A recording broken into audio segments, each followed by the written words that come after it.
जय माता दी। मैं सुजाता पाठक आपके साथ आज फिर हम लेकर आए हैं बहुत कुछ खास। और आज हमारा विषय क्या है कि सूर्यास्त के बाद क्या करें क्या ना करें।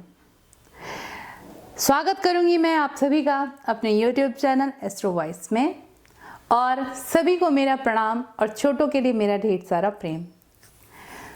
सूर्यास्त के बाद क्या नहीं करना चाहिए, देखिएगा। आयुर्वेद में आपने आयुर्वेद को सुना ही होगा। आजकल सभी लोग आयुर्वेद के द्वारा किए गए इलाज को बहुत अपना रहे हैं।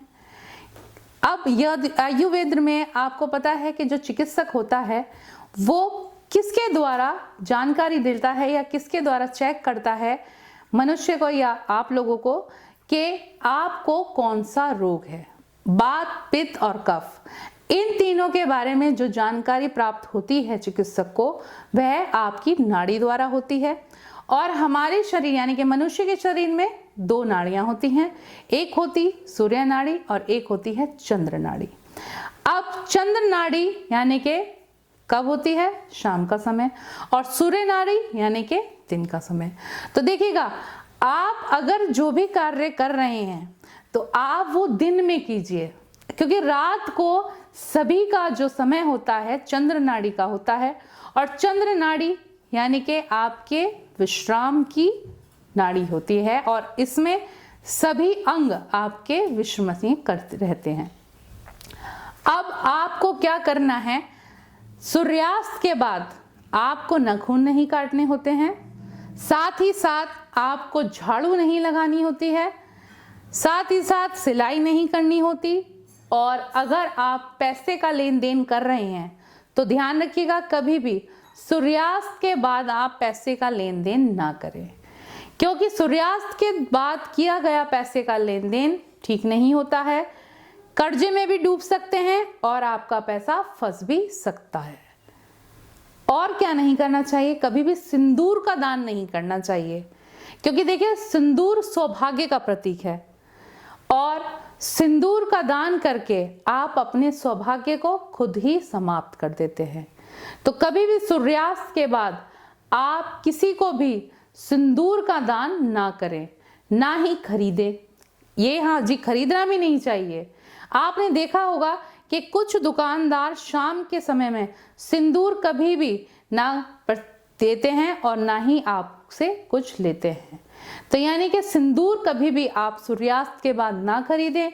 कुछ लोग जानबूझकर भी गलती करते हैं और कुछ अनजान में भी गलती करते हैं, क्योंकि उनका मानना ये होता है कि यह सब कुछ नहीं होता।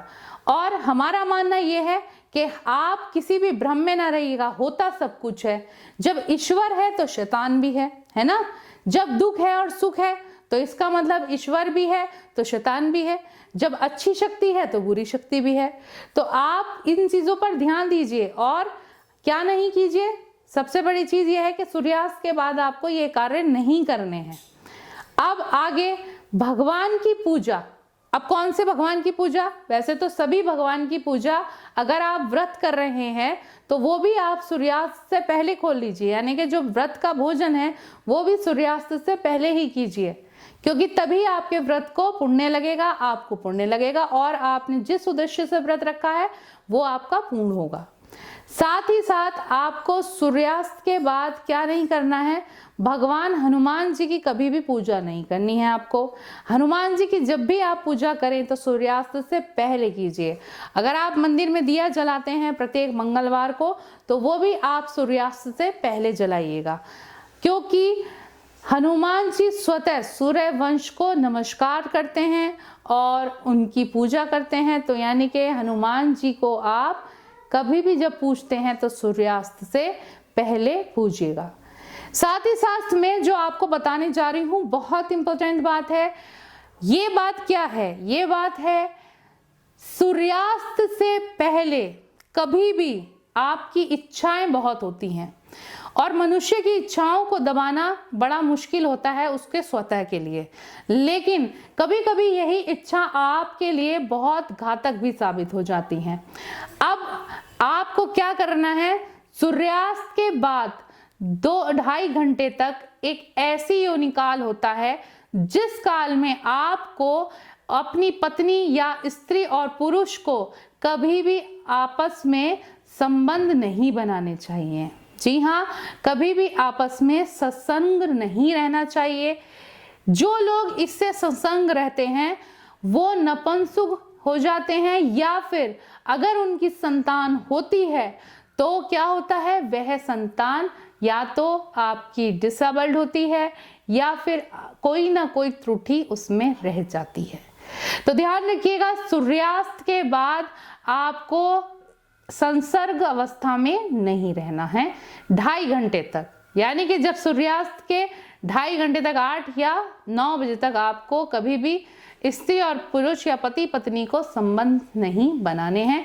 इससे आप बांझ भी हो सकती हैं और आप नपुंसक भी हो सकते हैं, या फिर अगर आपके बच्चा हो जाता है, संतान प्राप्ति आपको हो जाती है, तो ध्यान देने का, जिनकी संतान इस तरीके की हैं तो आपकी ध्यान देने योग्य बात है, आप ध्यान दीजिएगा कि क्या कभी आपसे कोई ऐसी गलती हुई है क्या।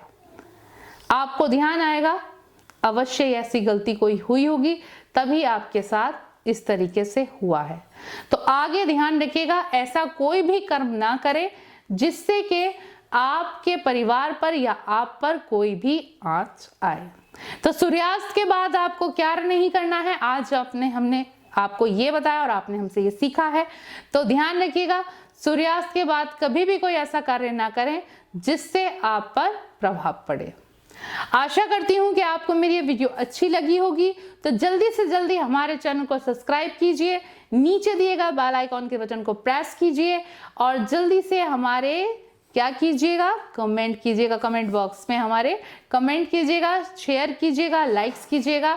इसी के साथ मैं सुजाता आपसे आगे लेती हूँ। नमस्कार। सभी अपने घरों में खुश रहें, स्वस्थ रहें, अच्छे से रहें। नमस्कार।